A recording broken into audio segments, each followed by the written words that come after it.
sa ating lahat. Ako si Godfrey Quizon and this is my devotion for today, September 3. And ang topic po natin for today is, ano ang pangako ni Kristo? Second coming of Christ. So, ano po ba to? Ano yung concept natin for today? The second coming of Christ is the sudden, personal, visible, and bodily return of Jesus from heaven to earth.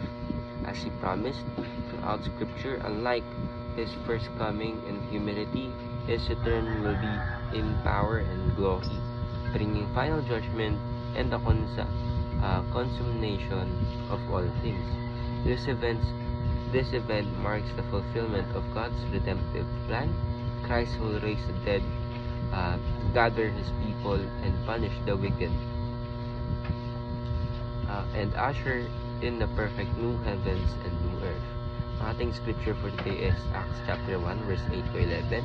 But you will receive the power when the Holy Spirit comes on you, and you will be my witnesses in Jerusalem and all Judea and Samaria and the ends of the earth.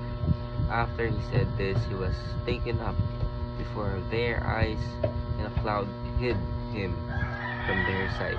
They were looking intently up into the sky as he was going, when suddenly two men dressed in white stood beside them. Men of Galilee, they said, why do you stand here looking into the sky? His name, Jesus, who has been taken from you into heaven, will come back in the same way you have seen him go into heaven. So, sa Diyos po lahat ang papurihan. So, ano po ba ibig sabihin ng ating concept for today? Of course, ang ating Panginoon po ay babalik pa po.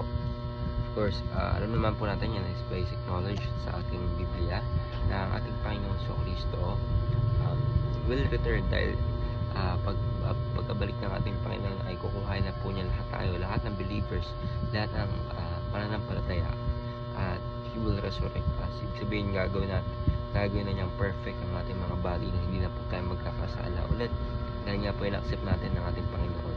At yung mga hindi naman po mag-a-accept, of course, they will be eternally separated sa ating Panginoon. Excuse me po.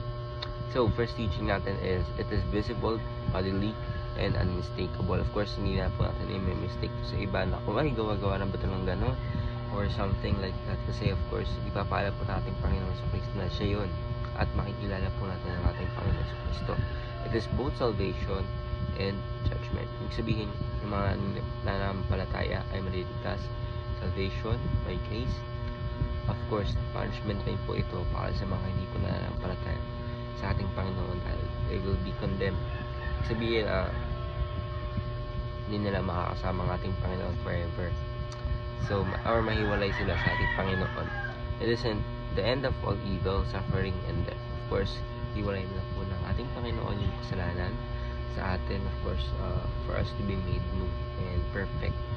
So, ayun lang po. Ako si Godfrey Quizon and this is my devotion for today, September 3. Sana po ay maraming tutunan. Ayun lang po. God